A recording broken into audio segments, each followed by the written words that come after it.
জুলুমবাজ BJP সরকার তাদেরকে cage করে বিভিন্ন জায়গায় বিভিন্ন রকমের অত্যাচার করা হচ্ছে। তবে এটা জানিয়ে দিতে চাই, এই মোদী সরকারকে আমরা জানাই, এই সমস্ত ওয়াহিদি কাজ, ইমানের উপরে অত্যাচার তোমার বেশি দিন চলবে না। মুসলমান যদি একবার জাগ্রত হয়ে যায়, কোথায় তুমি চলে যাবে তোমার অস্তিত্ব খুঁজে পাওয়া যাবে না। কথা ঠিক বলেন, ঠিক বলছি না ভুল বলছি? জোরে বলেন। এ জাতি হলো সিংহের জাতি। এ জাতি একবার যদি খেপে যায়, গোটা জাতি নিজের অস্তিত্ব টিকিয়ে রাখা কঠিন হয়ে যাবে। তাই সেখান থেকে বলতে চাই, সব জায়গায় আঘাত মারার চেষ্টা করছো। ওয়াকফ সম্পত্তির উপরে হস্তক্ষেপ করে মুসলমানদের উপরে পাশবিক অত্যাচার নয়, ধন সম্পদকে করায়ত্ত করার পরিকল্পনা তুমি করেছো। সেখানেও মুসলমান অনেকটাই সহ্য করে সবর করে আছে। কিন্তু এখন যেটা আঘাত করতে চাইছো সেটা তো মুসলমানদের হৃদয়। কথা ঠিক না ভুল? জোরে বলে। হৃদয়ে যদি আঘাত আসে বাঁচা যায়, হৃদয়ে যদি রক্তক্ষরণ হয়, তাহলে জেনে রাখা উচিত, মানুষের হৃদয়ে যদি রক্তক্ষরণ হয়ে যায়, তাহলে সেই মানুষটা বাঁচার জন্য পিছনে আপনার দেয়াল থেকে গেলে সে এবার সামনের দিকে ঠেলতে শুরু করে।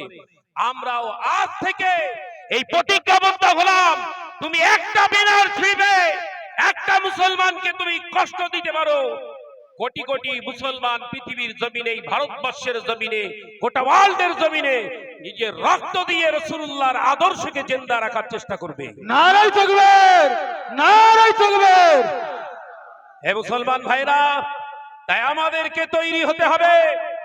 তাদেরকে যারা সাপোর্ট করছে, সে আলেম হোক আর সে মাওলানা হোক, যদি চাটুকারিতা করে, এই অন্যায়ের সঙ্গে সাথ দেয়, আমরা কি তাদের ছেড়ে কথা বলবো?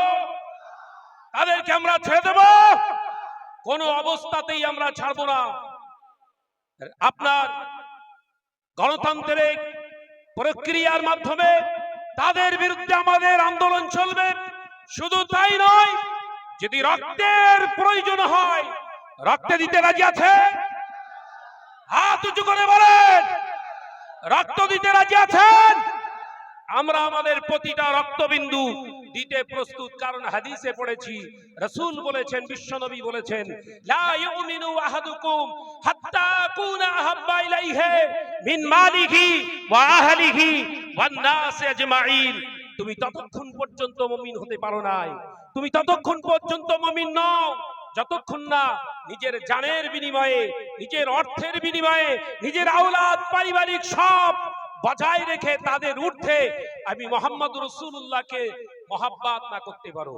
তাই মুমিনের পরিচয় দিতে গেলে রাসূলুল্লাহর জন্য প্রতি মুহূর্তে আমাদের তৈরি থাকতে হবে। সম্পদের প্রয়োজন হলে সম্পদ, জানের বিনিময় প্রয়োজন হলে জান। কথা ঠিক না ভুল? চলে বলেন।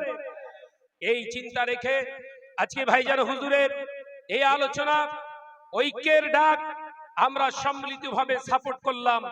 আগামী দিনে আমরা পূর্বেও দেখেছি মুজাদ্দিদুজ্জামানের নেক সন্তানেরা, রুহানি সন্তানেরা, তারা বিভিন্ন জায়গায় ডাকেন।